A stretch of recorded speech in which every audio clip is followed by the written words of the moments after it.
And for more on the situation in Gaza, we can now cross to Dua Nehale in Washington. She is a PhD student and Palestinian activist who grew up in Gaza. Dua, hello to you and thanks for joining us. Do you have family and friends still in Gaza? What's the situation like for them and generally for civilians caught up in the fighting?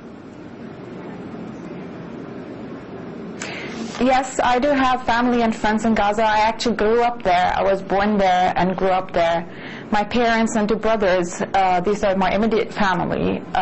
They live in Gaza City, and I have also some extended family and friends that I knew all my life. The situation, as you have mentioned before in your report, it's very complicated, it's very harsh on civilians specifically. And as you have mentioned, there is no electricity, there are no food supplies, there's no water, and even if you're talking about hospitals, they are suffering from the same situation the civilians suffered from, which is lack of foods and lack of electricity. The situation is extremely harsh and extremely complicated. People are terrified. These are civilians. Gaza does not equal, basically not every single person in Gaza is a militant, and all of these civilians are being harshly terrorized during the past 2 weeks. Yeah, the U.S. administration blames Hamas for the trouble. What's the prevailing mood there where you are now as to who is to blame?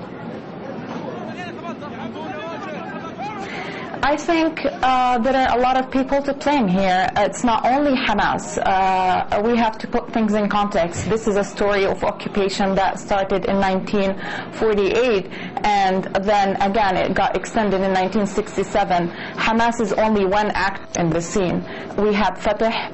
We have the U.S. also influencing the development of events, and of course Israel.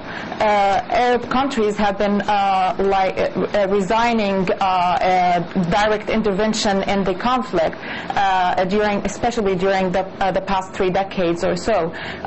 Most of the Arab intervention has been on the diplomatic side. So I'm not blaming Hamas alone. I'm not saying that Hamas is not a player in what's going on on the Palestinian-Israeli scene now, but I'm saying it's not the only player.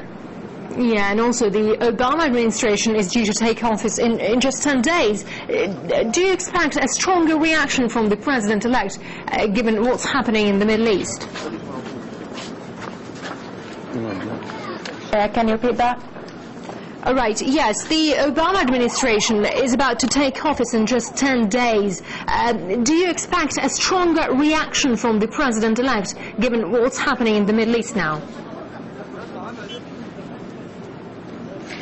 I mean, we could hope for some kind of reaction, but what we have been seeing during the past 2 weeks is silence, even from Obama.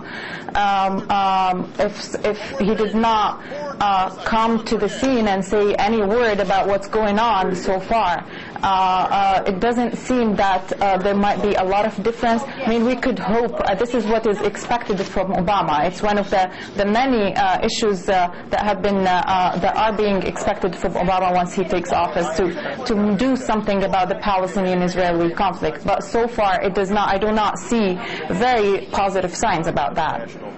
All right, thank you very much indeed for your time. Dua Nehale, a PhD student at the University of Texas and Palestinian activist.